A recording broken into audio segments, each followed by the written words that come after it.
Yun mga idol, what's up? Mapagpalang araw sa inyong lahat mga idol. Welcome back sa ating YouTube channel, Kalingap Earth. Mga idol, maganda ang ating topic ngayon mga idol. Patungkol po ito kay Idol Kalingap Rab. Meron po siyang advice ni Idol Diwata Joy. Ano kaya ito mga idol?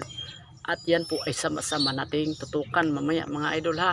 Pero bago ang lahat mga idol, atin muna batiin ang ating ama ng Kalingap, Kuya Val, Idol Rab, Ate Idna, Ma'am Jack, lahat ng ating mga kaibigan, kapatid, kasamahan, Karipa, lahat nationwide, buong charity vloggers. Mga idol, ang ating saksihan ngayon mga idol, no?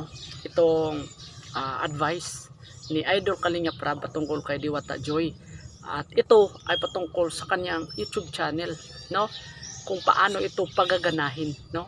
Kung paano ito palakihin. Mga idol, napaka buting tao talaga ni Idol Rab. Kung ano ang kanyang experience dito sa YouTube world ay kanyang sinishare ni Idol Diwata Joy kung ano ang gagawin.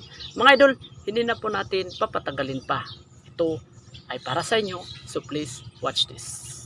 Yan, mas mabuboost yung iyong YouTube channel at mas i-recommend ka ng YouTube channel sa iyong sariling content. Kasi ang live diyan masyadong diyan masyadong binuboost. Diyan masyadong nire-recommend. Ang mas nire-recommend is yung upload, no? At sabi ko kay Joy na mas mag-focus ka sa quality upload. Kagaya ng ginagawa ko, at least yung upload na yan, pinaghirapan mo yan, ano?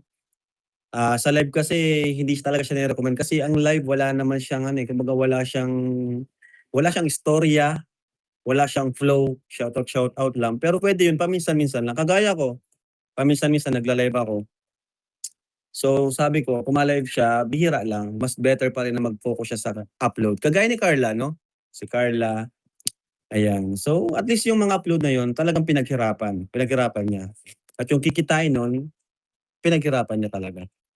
At yung namang mga palipad kapag nag-live siya, yun ay bonus na lang po yan. So, yun mga idol, no, napanood na po natin si Idol Kalingap Rab at grabe yung advice niya ni Idol Diwata Joy pa sa kanyang YouTube channel at abangan natin yung unang live ni Idol Joy or unang vlog or ano pa man ay dahil si Diwata Joy ang kanyang YouTube channel ay syempre congratulations, monetize niya mga idol. So palakpakan natin si Joy Diwata mga idol. Monetize na ang kanyang YouTube channel at ito ang advice ni Idol Kalingap Rab para sa YouTube channel ni Joy Diwata ay dapat ay maging vlog lagi, maging gumawa ng content, sariling content para i-boost, para i-recommend YouTube dahil yung pagla-live bihira lang mga idol na ibubos o i-recommend ni YouTube talaga yung pagla-live o yung mga palipad ay okay lang naman kung may palipad pero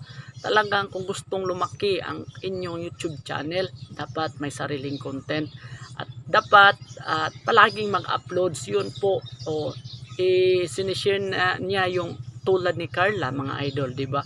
Tulad ni Carla yung YouTube channel niya ay pinaghihirapan talaga at yung sahod niya ay galing talaga sa pinaghihirapan. So yun mga idol, no, tama ako mga idol, no, dapat at may content na pinaghihirapan talaga, hindi lang palaging mag-live dahil yung pag mag-live at wala talagang makukuha yan, may makukuha pero yung mga palipad, pero talagang mapofocus ka sa iyong content araw-araw mag-uploads, no. So congratulations Joy Diwata at salamat kay Idol Rab dahil si Joy Diwata ay kanyang pina-experience na magiging isang content creator at syempre kung ano man ang kalabasan sa kanyang YouTube channel ay para sa kanya na rin yun, no? Hindi na po humihingi si Idol Rab ng kapalit dahil beneficiaries niya ito at syempre malaking tulong na rin po ito kay Joy Diwata at laging tulay si Idol Rab at si Kuya Bal sa YouTube channel ni Joy Diwata. So yun mga idol, sana po ay meron tayong nakukuhang aral